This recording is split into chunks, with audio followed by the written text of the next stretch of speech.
नमस्कार बंधुरा Bangla classes bye जी चैनले तुम्हारे सकलके स्वागत जानाई।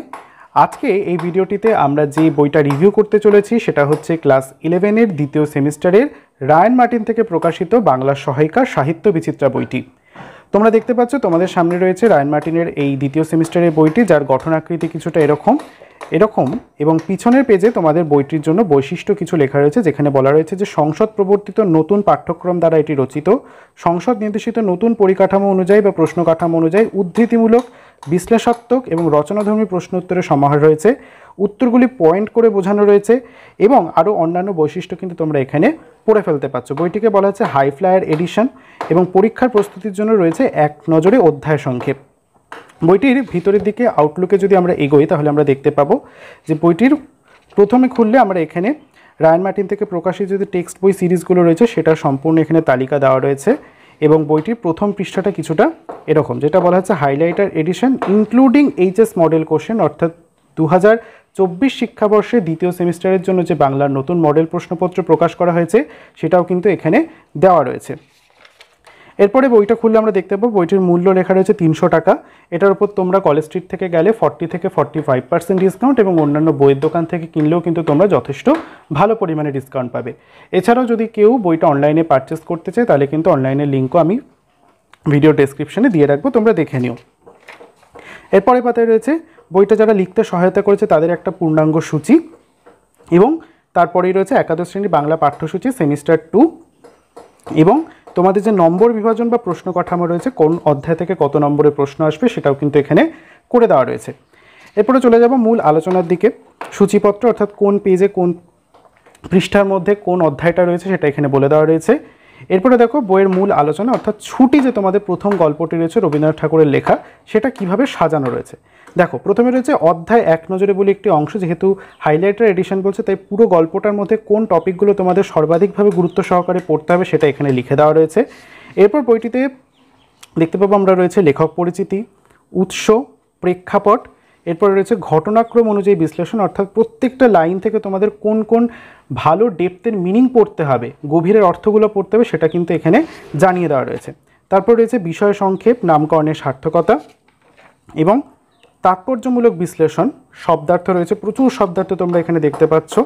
এরপরে রয়েছে টিকা টিপ্পণী, শব্দার্থ এবং টিকাটাকে আলাদা করে রাখা রয়েছে, দেখতে পাচ্ছ অনেকগুলি টিকা রয়েছে।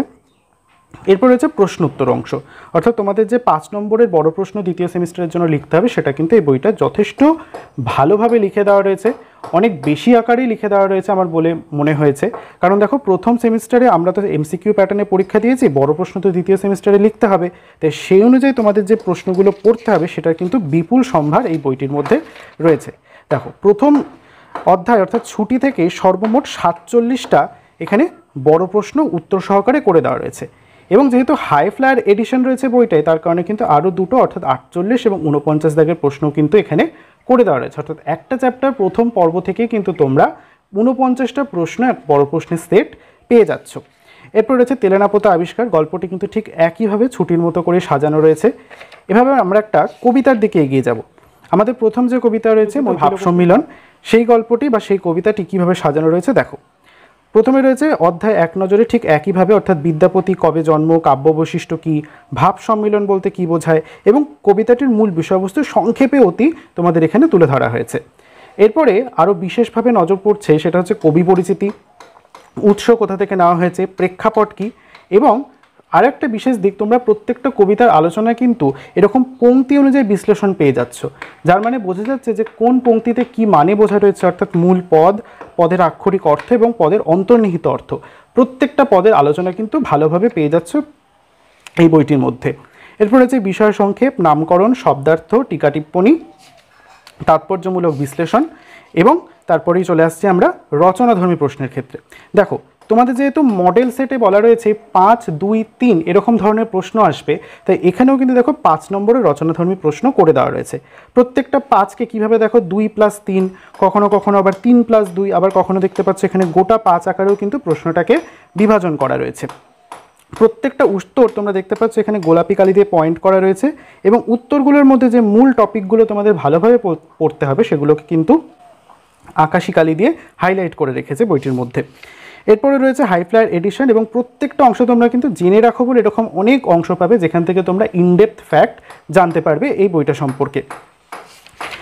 দেখে নিতে পারছ প্রায় ভাব সম্মিলন থেকে 21টা এখানে বড় প্রশ্ন রয়েছে। তারপরে এভাবে সাজানো রয়েছে লালন শাহ ফকিরের গান, প্রাসঙ্গিক তথ্য। দেখো কীভাবে লালন শাহ ফকিরের গানটিকে বাউল তত্ত্বের চক্রব্যূহটাকে সুন্দরভাবে ছবির আকারে এখানে সাজিয়ে দেওয়া হয়েছে। এরপরে রয়েছে পংক্তি অনুযায়ী বিশ্লেষণ, মূল পংক্তি, আক্ষরিক অর্থ এবং পদের অন্তর্নিহিত অর্থ। তারপরে বিষয় সংক্ষেপ, নামকরণ, তাৎপর্যমূলক বিশ্লেষণ, শব্দার্থ সবটাই কিন্তু খুব সুন্দর করে টিকা টিপ্পণী আকারে সাজিয়ে দেওয়া রয়েছে এই বইটির মধ্যে।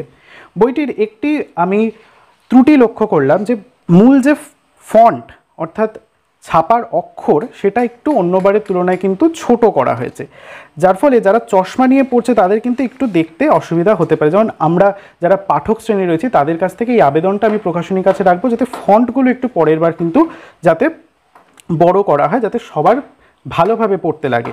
বইটির মধ্যে পুরোটাই কিন্তু রং ব্যবহার করা হয়েছে, ব্ল্যাক অ্যান্ড হোয়াইট কোনো বই নয়, তোমরা পুরোটাই রঙিন বই পাচ্ছ, যাতে পড়তেও কিন্তু তোমাদের ভালো লাগবে, আকর্ষণ হবে পড়ার ক্ষেত্রে। এরপরে রয়েছে নুন কবিতা, ঠিক আছে। এরপর রয়েছে তোমাদের যেটা নতুন এবছরের সংযোজন দিয়েছে অর্থাৎ আগুন, এই নাটকটি সম্পূর্ণ বিশ্লেষণ, অর্থাৎ দেখতে পাচ্ছ অধ্যায় এক নজরে বলে অংশ রয়েছে, অভিনেতা সম্পর্কে কিছু তথ্য রয়েছে, তার ছক করে আলোচনা করা হয়েছে, ঘটনাক্রম অনুযায়ী প্রথম দৃশ্য, দ্বিতীয় দৃশ্য, তৃতীয় দৃশ্য, চতুর্থ দৃশ্যে কী কী ঘটনা বলা আছে সবটাই কিন্তু এখানে করে দেওয়া রয়েছে। তাৎপর্যমূলক বিশ্লেষণ করে দেওয়া রয়েছে চার্টের আকারে, প্রচুর প্রশ্ন রয়েছে, তোমরা দেখতে পাচ্ছ এখানে 40টা মতো প্রশ্ন রয়েছে, সৈয়দ মুজতবা আলীর পঞ্চতন্ত্র রয়েছে এখানে। এরপরে চলে যাব আমরা আরও একটা টপিকের দিকে, সেটা হচ্ছে সাহিত্যের ইতিহাস। সাহিত্যের ইতিহাসের ক্ষেত্রেও তোমাদের বড় প্রশ্ন লিখতে হবে। আধুনিক বাংলা সাহিত্যের ধারা, কাব্য কবিতা অংশ থেকে দেখো 1, 2, 3 করে কিন্তু প্রত্যেকটা প্রশ্ন খুব ভালো করে আলোচনা করা রয়েছে। বোঝা গেল? এই বইটির আরও একটি বিশেষ আমরা দিক দেখাবো, সেটা হচ্ছে প্রজেক্ট। তোমরা কিন্তু এই বইটার মধ্যে প্রজেক্ট অংশটাও বা প্রকল্প অংশটাও পেয়ে যাচ্ছ। দাঁড়াও দেখাচ্ছি। এ দেখো স্বরচিত গল্প লিখন, প্রতিবেদন রচনা, সাক্ষাৎকার গ্রহণ, ঠিক আছে, অনুবাদ, এগুলো সবই কিন্তু প্রকল্প অংশ তোমরা এই বইটার মধ্যে পেয়ে যাচ্ছ। এবং তারই সঙ্গে রয়েছে মডেল সেট, অর্থাৎ এ দেখো একাদশ শ্রেণীর নমুনা প্রশ্নপত্র, যেটা এইচএস মডেল সেট, যেটা সংসদ প্রকাশ করেছে সেটাও একটা করে দেওয়া রয়েছে। তারই সঙ্গে রায়ান মার্টিন থেকে নমুনা 4টে আরও প্রশ্নের সংযোজন, অর্থাৎ টোটাল সর্বমোট 5টা সেট কিন্তু তোমরা এর মধ্যে মডেল সেট পরীক্ষার জন্য প্র্যাকটিস করার জন্য পেয়ে যাচ্ছ। তাহলে এই হচ্ছে বইটার সম্পূর্ণ রিভিউ। এখানে রয়েছে তোমরা যা যা সহায়িকা বইগুলো বেরোচ্ছে, প্রকাশিত হচ্ছে, তার সম্পূর্ণ তালিকা দেখে নিতে পারছো। এই ছিল রায়ান মার্টিনের সাহিত্য বিচিত্রা বইটির সম্পূর্ণ রিভিউ। বইটা ভালো, বইটা তোমরা চাইলে কিনতে পারো। অনেক প্রশ্নের সংযোজন রয়েছে এবং কবিতার বিশ্লেষণটা কিন্তু খুব ভালো করে এই বইটার মধ্যে করে দেওয়া রয়েছে। বিষয়বস্তুগুলো এমনভাবে লেখা যাতে তোমরা সহজ সরলভাবে সম্পূর্ণটা কিন্তু বুঝে যেতে পারবে, এবং প্রত্যেকটা চ্যাপ্টারে যেহেতু প্রথমে হাইলাইটার এডিশন রয়েছে তাই কিন্তু বুঝতেও অসুবিধা হবে না। বইটি তোমরা চাইলে অনলাইনেও কিনতে পারো, অফলাইনেও কিনতে পারো। অবশ্যই তোমরা তোমাদের পরামর্শ শিক্ষক শিক্ষিকাদের কাছ থেকে নিয়ে এই বইটি সংগ্রহ করবে। আজকের এই রিভিউ ভিডিওটি তাহলে এখানেই শেষ করছি। দেখা হচ্ছে পরের কোনো একটা বই রিভিউ ভিডিও নিয়ে। ততদিন ভালো থেকো, পড়াশোনার মধ্যে থেকো। টাটা।